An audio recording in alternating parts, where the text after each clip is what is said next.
Municipal ఎన్నికల polling కి సర్వం సిద్దమైంది. రేపు ఉదయం 7 గంటల నుంచి సాయంత్రం 5 గంటల వరకు పోలింగ్ జరగనుంది. ఇప్పటికే 14 మంది ఏకగ్రీవం కాగా 12,930 మంది భవితవ్యం తేలనుంది. రాష్ట్ర వ్యాప్తంగా 116 మున్సిపాలిటీలు, 7 కార్పొరేషన్లలో సుమారు 52 లక్షలకు పైగా ఓటర్లు ఓటు హక్కు వినియోగించుకోనున్నారు. రాష్ట్ర వ్యాప్తంగా 2,981 వార్డుల్లో ఓట్లు వేసేందుకు 8,000కు పైగా పోలింగ్ కేంద్రాలు సిద్దం చేశారు. విస్తృతంగా తనిఖీలు చేయాలని, ఓట్ల లెక్కింపు ముగిసే వరకు అప్రమత్తంగా ఉండాలని ఎన్నికల బృందాలకు ఎస్ఏసీ రాణి కుముదుని దిశానిర్దేశం చేశారు.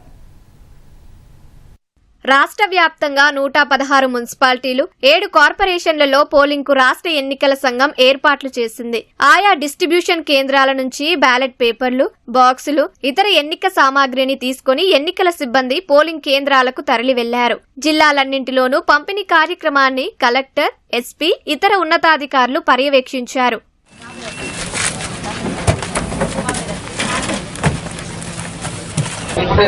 రిపోర్ట్ చేయండి, లేకపోతే ఫోన్ నెంబర్ ఉంటుంది, ఫోన్లో మాట్లాడండి.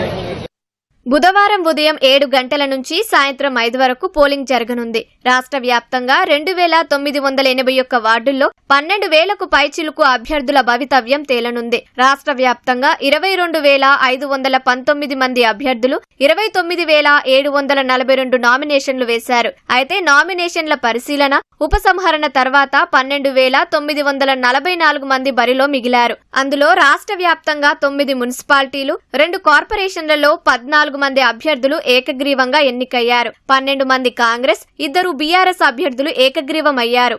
ఎన్నికల కోసం 8,191 పోలింగ్ కేంద్రాలు, 16,031 బ్యాలెట్ బాక్సులు, 137 స్ట్రాంగ్ రూములు, 136 ఓట్ల లెక్కింపు కేంద్రాలని రాష్ట్ర ఎన్నికల సంఘం సిద్దం చేసింది. పురపాలక, నగరపాలక సంస్థల ఎన్నికల కోసం సుమారు 25,000 మంది పోలీసులను సిద్దం చేశారు. పోలీసులతో పాటు ఎక్సైజ్, అటవీ శాఖ సిబ్బందిని భద్రత కోసం వినియోగిస్తున్నారు. అన్ని పోలింగ్ కేంద్రాల నుంచి వెబ్ కాస్టింగ్ ఏర్పాట్లు చేశారు. ఎక్కడైనా రీపోలింగ్ అవసరమైతే మరుసటి రోజు నిర్వహిస్తారు. ఈ నెల 13వ తేదీ ఉదయం 8 నుంచి ఓట్ల లెక్కింపు ఫలితాలు ప్రకటిస్తారు. మున్సిపాలిటీల చైర్పర్సన్లు, వైస్ చైర్పర్సన్లు, కార్పొరేషన్ల మేయర్లు, డిప్యూటీ మేయర్ల ఎన్నిక కోసం ఈ నెల 14న నోటీసు జారీ చేస్తారు. 16న ఉదయం 11 గంటలకు మున్సిపాలిటీల్లో కౌన్సిలర్లు, కార్పొరేషన్లలో కార్పొరేటర్లు ప్రమాణ స్వీకారం చేస్తారు. అదే రోజు మధ్యాహ్నం 12:30 గంటలకు మున్సిపల్ చైర్పర్సన్లు, వైస్ చైర్పర్సన్లు, కార్పొరేషన్ల మేయర్లు, డిప్యూటీ మేయర్ల ఎన్నిక నిర్వహిస్తారు.